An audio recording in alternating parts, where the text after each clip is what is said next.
Hey guys, Max Tornado here. We have the webcam off tonight because Lincoln is not feeling like wearing a t-shirt, so that's fine. We just want to have a webcam. So our plan for tonight is going to be pretty simple. We have received our uh, Ultimate Death Knight weapon here, and that means tomorrow we're actually going to be picking up Ultimate Death Knight. That's going to be monumental for this account. Ultimate Death Knight's essentially going to join every single team that we have from here all the way to late game. So really excited to have him on the squad.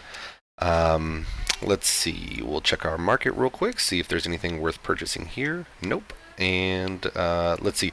So, couple quick updates from earlier today. I received an Ancient Shard and pulled it and received Missionary here. Now, Missionary is an HP based champion, right? We can see that here.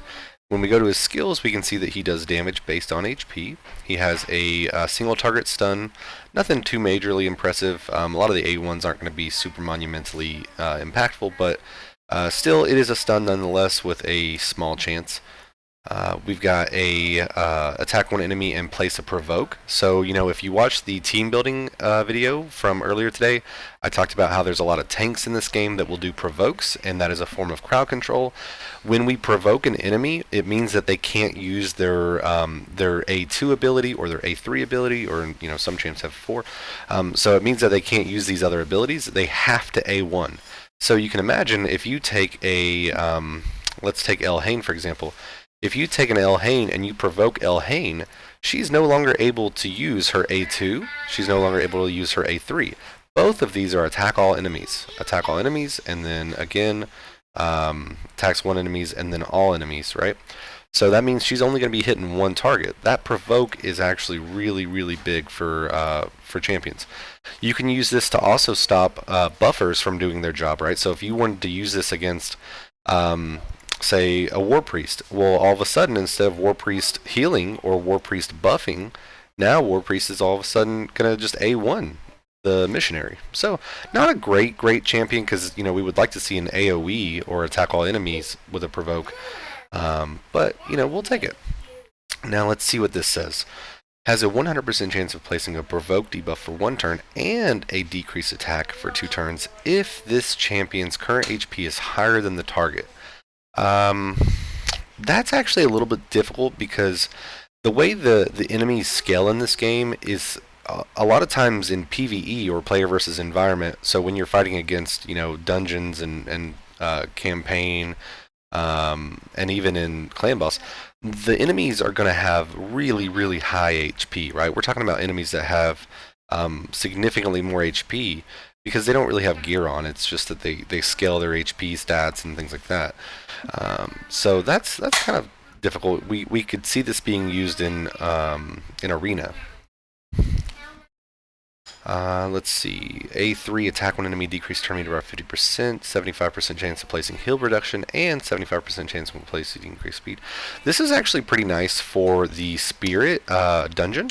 So if we take a look at the Spirit Keep, we know Spirit Keep will do a heal, so if we can bring a heal reduction, it completely nullifies her entire kit. Like, just 100% nullifies it, and that's the easiest way to just, you know, advance through Spirit Keep really easily.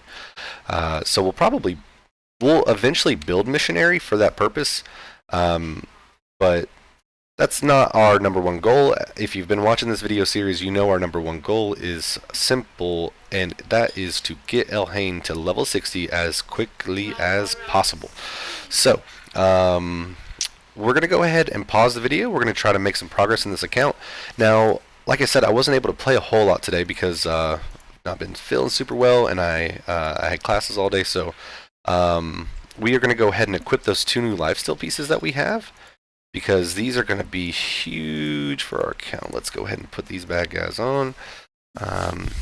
I don't have RSL Helper up and running, so that is why we are watching the very slow upgrade speeds.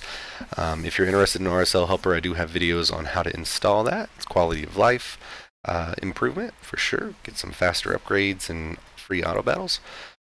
So we got these 2 pieces.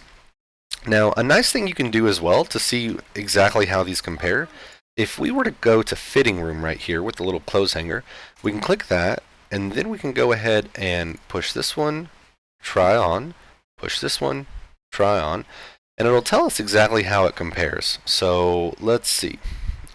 We actually lose a little bit of crit rate, which isn't, we don't want to lose a little bit of crit rate. We gain some attack, we gain some HP, we lose a little bit of defense, we gain a fair amount of speed. 6 speed's still pretty good. Lose a little bit of crit damage. So I mean, equipping these two pieces right now, it's not super big, but what a big reason for that is if we click off of these two pieces are level 12, right? So once we have the silver to upgrade these two pieces to level 12, we'll add another third substat bonus for each of them, and then we'll see the differences. So we're going to go ahead and equip these two pieces. Let's see. So you could have tried on and then equipped, but I went about it the more difficult way. So we'll go ahead and equip these because we know that they're going to be more beneficial. Now, you don't obviously need 6 pieces of lifesteal gear. So once we find 2 pieces that are better than these 6, of course, we'll go ahead and equip them. We may end up needing to put these speed boots on our debuffer, right?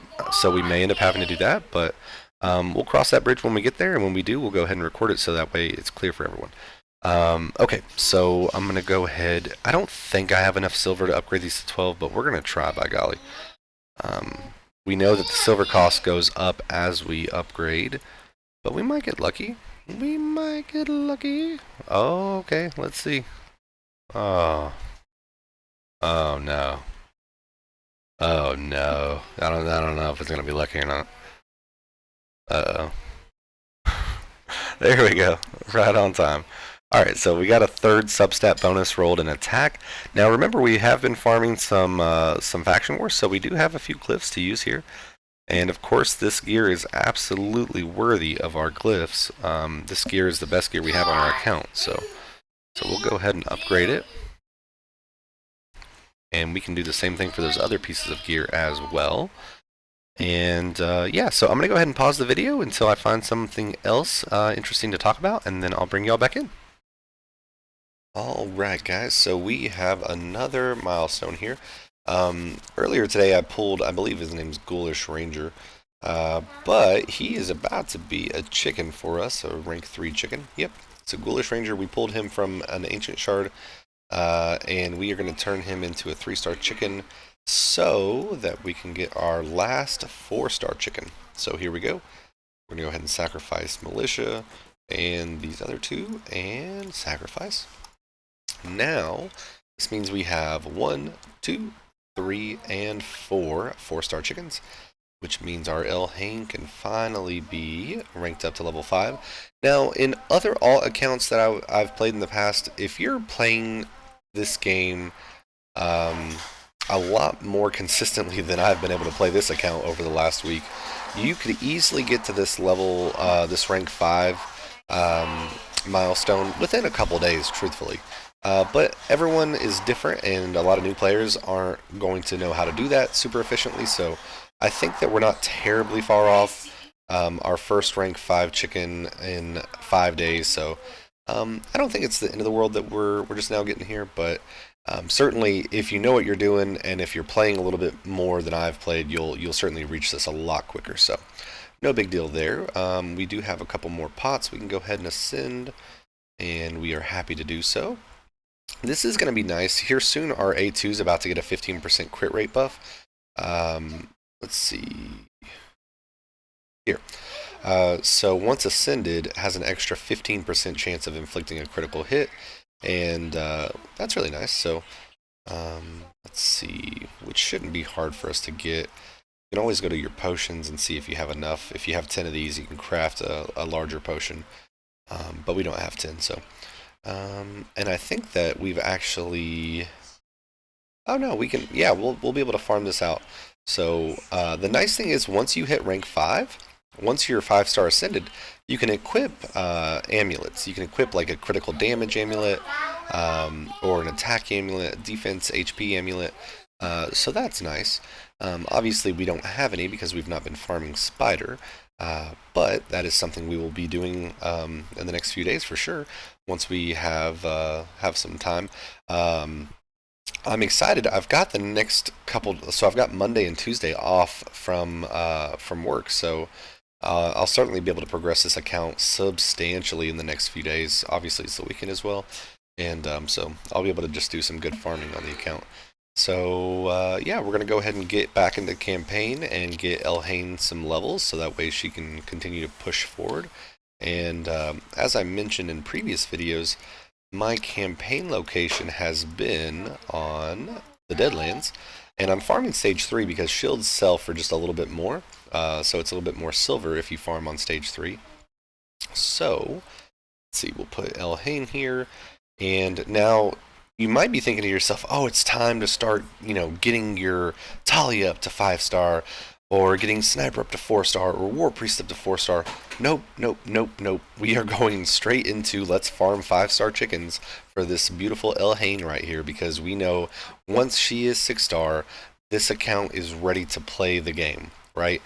If you don't have a 6-star, you're almost not playing the game. Obviously, you're doing the super early game stuff, but once you have a 6-star champion and you can start farming brutal campaign and leveling up champions significantly faster, that's when this game becomes a lot more interesting. So, yeah, we're gonna go ahead and pause it for now, and then we'll come back in just a little bit. Okay, so one thing I'm going to go ahead and point out is now that we have to get 5-star chickens for Elhain, the process does slow down just a little bit. Obviously, it took us a little while to get a Elhain to 5-star, so obviously it's going to take a little while to get 4 more champions, or even 5 more champions to rank 5. Um, but what we can do is for the champions that we're planning on feeding into Elhain, like Skullsworn, I'm going to feed Skullsworn into Elhain, no doubt about it. But since I know that it's going to be a few days before that happens, what I'm going to do is I'm actually going to go ahead and put some gear on Skullsworn, and I'm going to start bringing him into some of the content just so that he can help clear the stuff. And while he's helping, he's going to be leveling himself up, right? So once I get him into a 4-star rank, he'll be feeding himself experience as he's helping us clear some of these 5-man team contents, anyways. So we'll do that, and then we'll come right back. So actually, I'll go ahead and record the gearing process for him. So I'll go ahead and go to champions, Skullsworn. Skullsworn is an attack-based champion, so that's where we always want to start off checking. We know his damage is based on attack, right? Let's see, he does increase speed on himself and counterattack, and he fills turn meter on critical hits. So what that tells us is we really, really want to try to stack critical rate on him, because he's doing damage and he's going to be counterattacking. So he's going to be doing a fair amount of damage off his A1. So we want him to crit whenever he can. So we're going to see if we have any critical rate gloves. It looks like we do have critical rate gloves, and let's see. This is a good opportunity to re-gear our Talia as well. Yeah. Okay, so we're going to go ahead and remove these defense percent gloves. We'll remove those. Attack percent we can leave on. HP percent, we hopefully have some speed boots. We do not have speed boots. We only have the 1 pair here. So we'll have to live with that. Do we have attack percent boots? Obviously, attack percent's not ideal either, but we'll take it over the HP percent here. So we'll go ahead and remove these. We'll go ahead and upgrade these to 8. Oh, we have no silver. That feels bad. So we're going to be farming campaign. Let's see. So remember what we said about silver. If we have any gray items, we can go ahead and sell those. Let's see. This is kind of the problem whenever you don't play an account very actively, you run into resource bottlenecks a whole lot more than you would if you were actually actively playing a fair amount. So let's see. Obviously, we can sell that, sell all the shields, sell that. Yep. So we're like, if we had like 3-star boots with speed, we would consider keeping them. We're not going to keep any of the 1-star stuff at all. So we're good with that. And yeah, so a little bit of silver. I don't think it's going to be enough It might be enough to get us to 4-star on those 2 pieces that we want to equip. So let's see. Filter. We said we're going to try to go ahead and put attack percent. So we can go ahead and put this one on, and we can go ahead and put this on.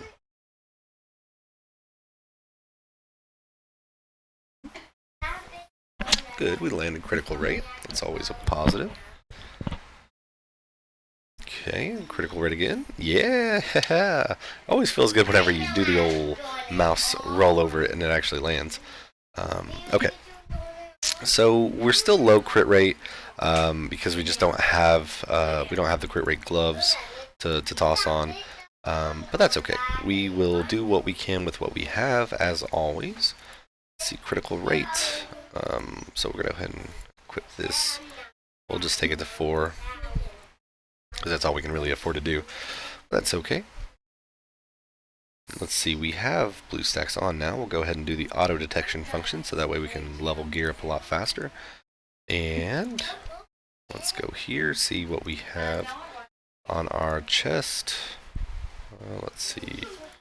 Do we not have any more attack percent? It looks like we don't. Yeah, so we'll see what we have. Accuracy, HP, attack. We'll probably end up just not equipping anything. Unless, yeah, we'll probably just not equip anything there. Because we don't want to equip stuff that's just terrible. But once we have some gear, I mean, we're going to be bringing them in. So we'll just toss whatever we have laying around on them. That is fair. So I think this had attack, yeah. And like I said, this obviously is not a piece that we would end up rolling up past 4. At the most, you'd roll to 8, but probably wouldn't even do that. But either way, we just want him to have some gear, so that way he can help with the runs, even if it's only a little bit. The fact that we're bringing him in is going to be something that we can kind of benefit from a little bit of gear on him. We also don't want to be in a situation where we're putting our top tier gear, like this piece is good on him. We're okay with that. We would want some crit rate if we can. Find some crit rate on any of these pieces. No, that has just a little bit of crit rate. This piece, yeah, well, that's fine. We'll take it to 4. Okay. Now again, I don't recommend you go and start leveling this up to 16 or anything wild like that. It's really, we're just putting gear on a champion that we're going to have on our account for just a little while until we can feed him into Elhain. So, let's see. Yeah, this one's already leveled, so we'll go ahead and put it on. Okay, so just like that, he has some gear. He's going to be able to actually do just a little bit of work. It's not going to be a lot, but we'll take what we can get. And we're going to go ahead and try to continue to push Magic Keep for our Elhain potions. Now, like I said, you can do this with other champions, right? Like if I wanted to level up a shield guard and toss some gear on him and then rank him up to rank 5, then feed him into Elhain, that would be fine, right? So you can do that because then you're going to benefit from him being geared that whole time. So you can always pursue that as well. So let's see what kind of work Skullsworn does real quick before we pause it. Let's see. So Tali is definitely doing a lot more damage now that she actually has some decent gear on. Elhain's only level 10 and still hitting really hard. So you can see our Talia is our debuffer, but if we had a champion that could remove buffs, right, that would be really, really helpful. There's an uncommon skinwalker, uncommon lizardman called Skinner. And when he attacks, he actually has a chance to remove buffs. So he's a decent uncommon to bring in here at like level 30 or something if you were trying to be more consistent about clearing this. But if we don't clear this here, we'll just back up a stage because Elhain is pretty low level right now. So we'll see. I can imagine we will end up. I feel like we'll die once this AoE goes off. Yeah. Okay. So. No big deal. Let's see. Oh, that was on stage 7 anyways. The highest we'd done was 6, I believe. So, let's see. Okay, not too bad, not too bad. Elhain dropping the damage there. And So yeah, you can see these two minions right here. They put like block debuffs and they put some buffs on the boss as well. So champions that can do block debuffs like Deliana is really strong in this keep. And then like I said, champions that can do buff strips like Madame Ceres and Rian the Conjurer, champions like that can be really helpful. But eventually, once we have a 6-star, literally this boss will just fall over for several stages. So we're gonna go ahead and farm stage 6 until we have enough enough potions to get some more ascensions for Elhain, and then we'll come back.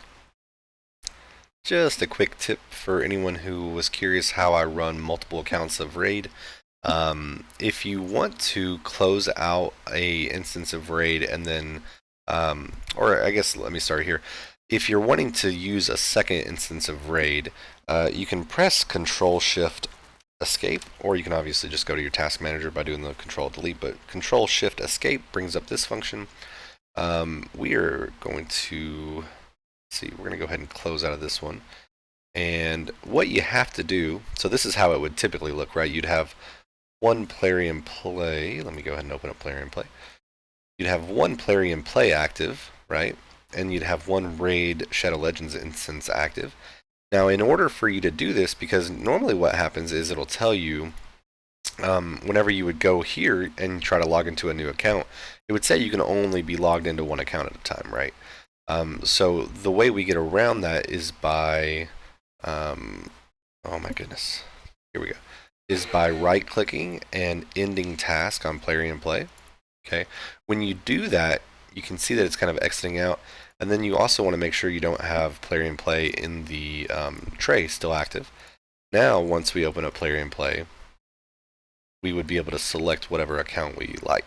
So here we go. You can see that it's kind of got a new set, and we'll go ahead and log into our main account. Oh, actually, I was wanting to bring up RSL Helper for this account, so let me go ahead and go back to tutorial. There we go. And just like that, we are set. We can go ahead and open up RSL Helper, so that way we can do our auto battles a little bit more efficiently. And I'll show you, because it was kind of a bad example, because I had already closed out of Plarium, so it didn't show you exactly how it would look. So now we can actually see how it looks for realsies this time. Now, if you're using RSL Helper, a simple way to do this as well is up here on the top. There's a command that says close Plarium Play instance, right? So you can do that. Let's see. So this was the account that we just logged into, so that's good. Now, we can do it by closing Plarium Play parent process here, and that will go ahead and exit out. If you don't have RSL Helper though, this is where you would go about using that whole Control Shift Alt or Control Shift Escape. So I'll go ahead and do that now. So you can see we only have one Raid instance open, right? So we're going to hit Control Shift Escape, and when we do that, we can go ahead and right-click on Plarium, in Task. Okay, you can see a little circle showing that it's closing out the process. We're going to go to our tray, make sure that Plarium goes away. It did. And now, whenever we click back on Plarium, we can see that it's loading up, kind of getting a fresh start again. And just like that, we can select a new account. So I'll go ahead and open up my main account.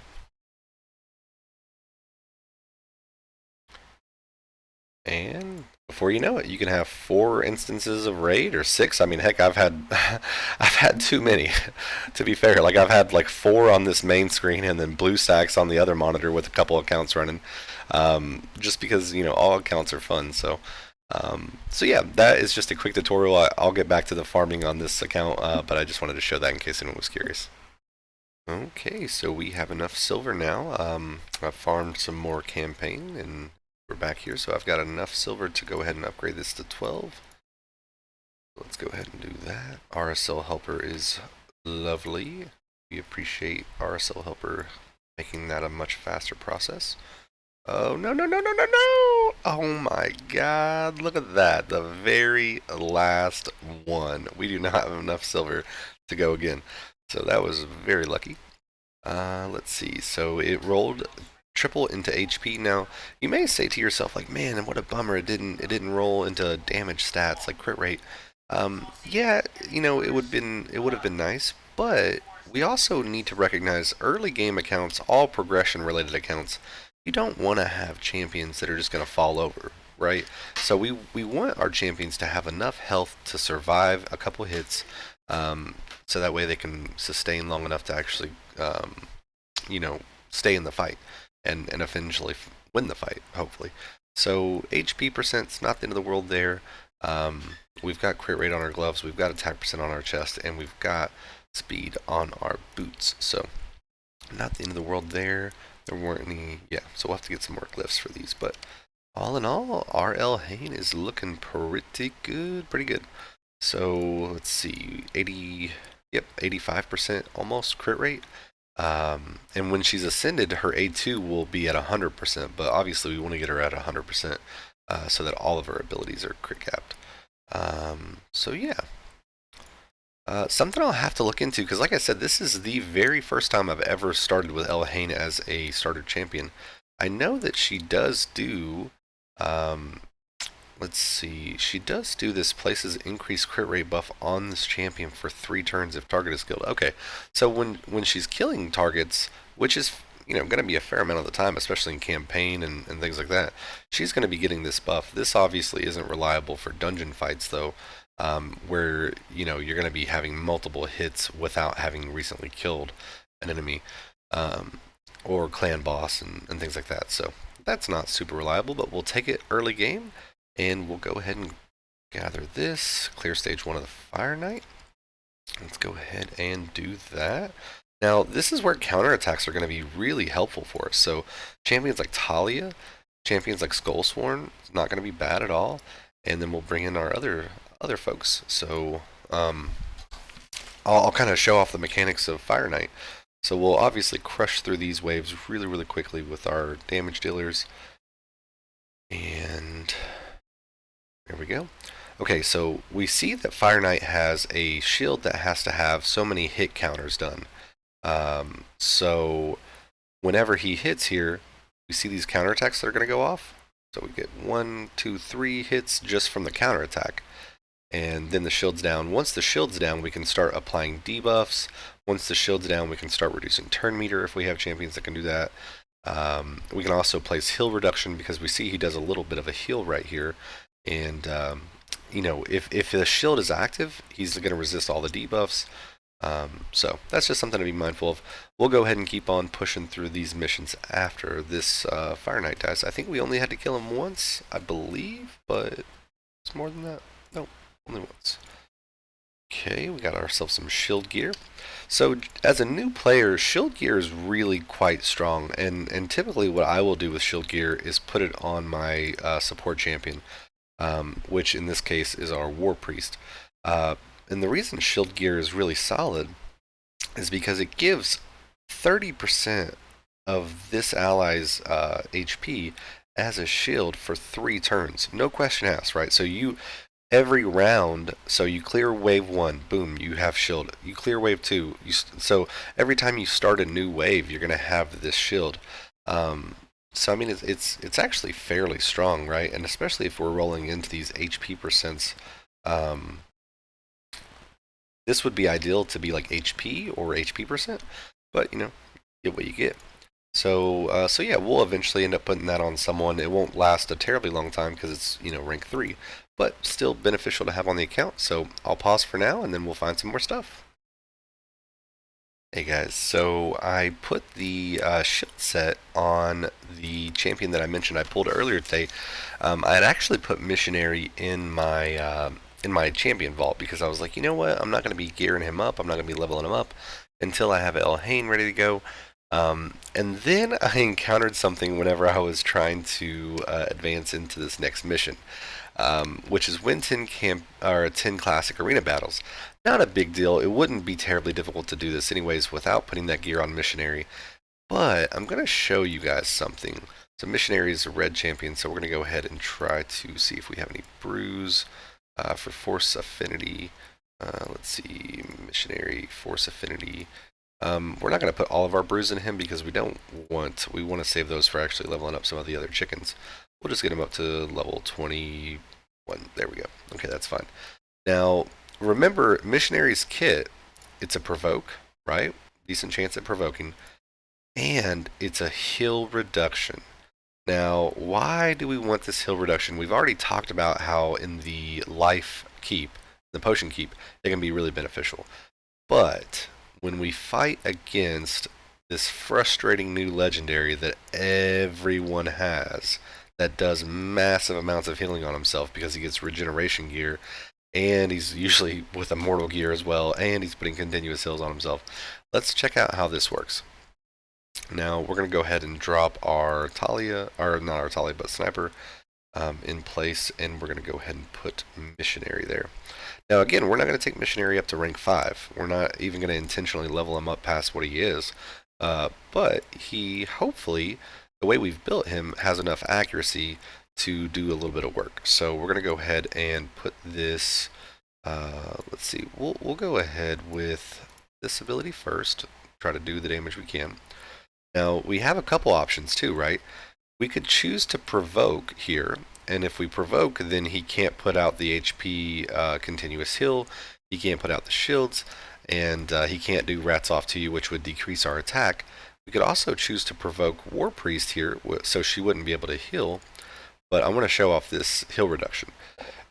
And this is typically what I would choose anyways. I would probably go ahead and do this because we want to prevent him from getting any heals, so we're going to go ahead and do this so we can hopefully get heal reduction, decrease speed.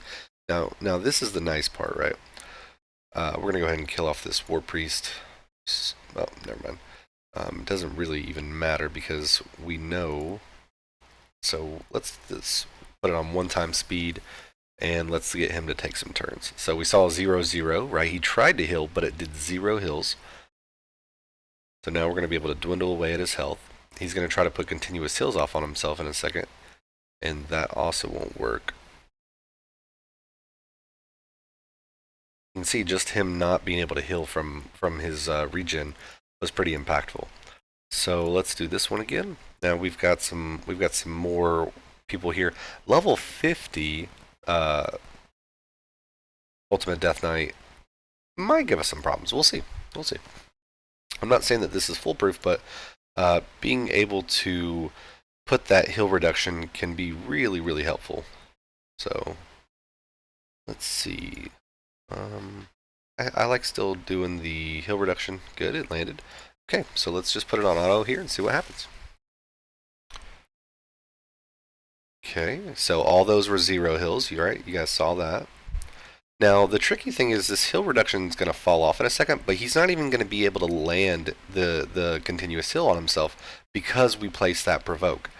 The stun, that's really big too. Wow, Missionary's coming in pretty clutch. I mean, that's only a 20% chance to stun. Now, obviously, we couldn't stop him completely from doing his heals, but soon enough, we'll have the heal reduction back up. There it is.